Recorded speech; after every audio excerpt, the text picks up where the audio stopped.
Hi friends, அனைவருக்கும் வணக்கம். தமிழக வெற்றிக் கழகத்தின் முதலமைச்சர் வேட்பாளர் விஜய் அண்ணா அவர்கள் பார்த்தீங்கன்னாக்கா, முதலமைச்சராக பதவியேற்றவுடன் முதல் கையெழுத்து என்ன போட போறாரு? எல்லாருடைய ஆர்வமாக இருக்கக்கூடிய ஒரு முக்கியமான கொஸ்டின். அவர் முதல் எந்த கோப்புக்கு சைன் பண்ண போறார் என்பது தான் பார்க்க போறீங்க. இந்த வீடியோ ஸ்கிப் பண்ணாம கடைசி வரைக்கும் பாருங்க. வீடியோ பிடிச்சிருந்தா லைக் பண்ணுங்க, கூடயே சப்ஸ்கிரைப் பண்ணுங்க. வாங்க வீடியோக்குள்ள போகலாம்.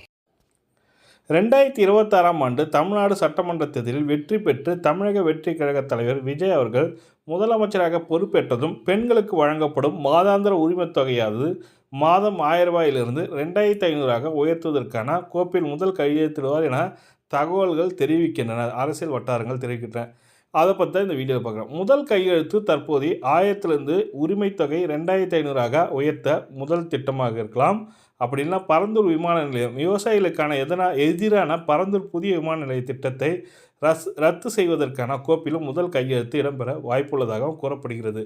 தேர்தல் வாக்குறுதியில் முக்கியமானது ஒன்று பார்த்தீங்கன்னாக்கா, இது விஜய் தனது தேர்தல் வாக்குறுதியில் முக்கிய அம்சமாக அறிவித்திருந்த குறிப்பிடத்தக்க சொல்லியிருக்காங்க. இந்த பரந்தூர் விமான நிலையம் அப்புறம் பார்த்தீங்கன்னா 2026ஆம் ஆண்டு தேர்தல் முடிவின்படி டிவிகே தனிப்பெரும் கட்சியாக வெற்றி பெற்று ஆட்சி அமைக்கும் சூழலில் பெண்களுக்கு முக்கியத்துவம் அளிக்கும் இந்த திட்டத்தை உடனடியாக செயல்படுத்த திட்டமிட்டுள்ளதாக தெரிவிக்கப்பட்டுள்ளது. இந்த 2 வாக்குறுதியில் முதல் வாக்குறுதி எதற்கு அவர் முதலமைச்சர் ஆனவுடன் எதற்கு சைன் பண்ணுவார்ன்றத கமெண்ட்டில் சொல்லுங்கள். டெஃபினட்டாக எனக்கு தெரிஞ்சு 1000லேருந்து 2500ஆக உயர்த்துவதற்கான அறிவிப்பு கொடுப்பாங்க. அந்த திட்டத்துக்கு தான் முதல் கையெழுத்திடுவார்ன்றது எங்களோட கணிப்பாக இருக்குது. அப்படி இல்லைனா பரந்தூர் விமான நிலையம் வரக்கூடாது என்பதற்கான அரசாணை கொடுப்பாரா என்பது தெரியல. இந்த 2 விஷயத்தில் உங்களோட பிடித்த விஷயம் என்னன்றதை கமெண்ட் பண்ணுங்கள். இல்லைனா வேறு எதுனா கையெழுத்திடலாமா என்பதை கோரிக்கையாக கூட நம்ம வைக்க முடியும்.